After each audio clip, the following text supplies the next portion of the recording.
A country is said to be a debt trap if it has to borrow to make interest payments on outstanding loans. एक country को हम debt trap कब बोलते हैं, जब उसको बोरो करना पड़ता है कि वो अपना इंटरेस्ट पेमेंट्स मतलब जो है ना उसको पे करने के लिए उसको बोरो करना पड़ता है on outstanding loans.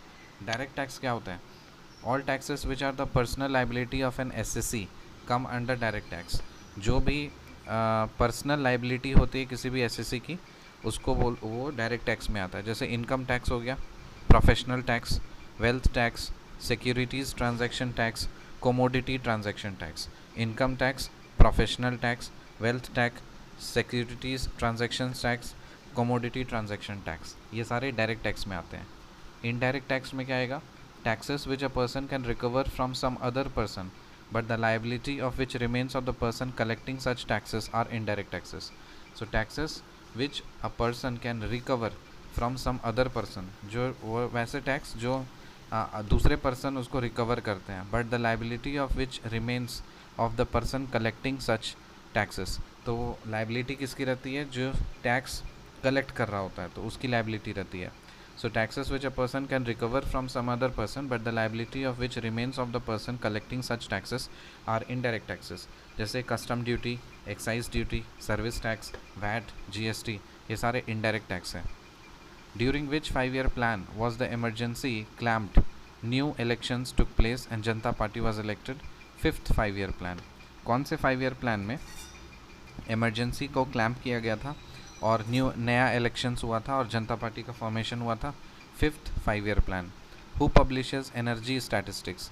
Energy statistics कौन पब्लिश करता है?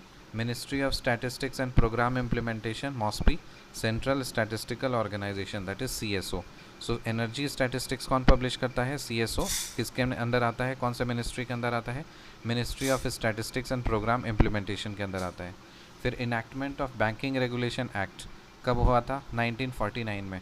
Enactment of banking regulation act कब हुआ था? 1949 में. Introduction of first 5-year plan 1951. First 5-year plan कब इंट्रोड्यूस किया गया था? 1951 में.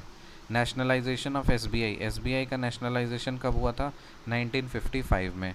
नेशनलाइजेशन ऑफ इंश्योरेंस कंपनीज, ये कब हुआ? 1955-56 में. So enactment of banking regulation act कब हुआ था? बैंकिंग रेगुलेशन एक्ट कब आया? 1949 में.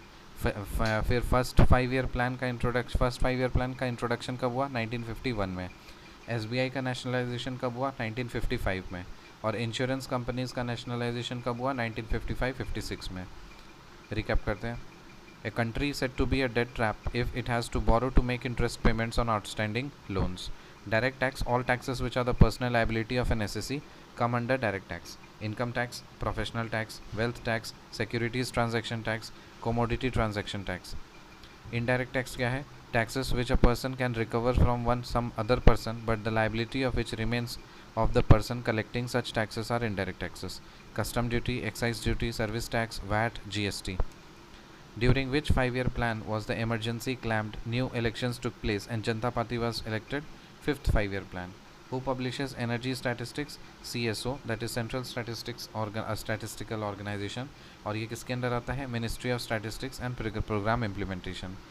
बैंकिंग रेगुलेशन एक्ट कब आया? 1949 में. फर्स्ट 5-year प्लान कब आया? 1951 में.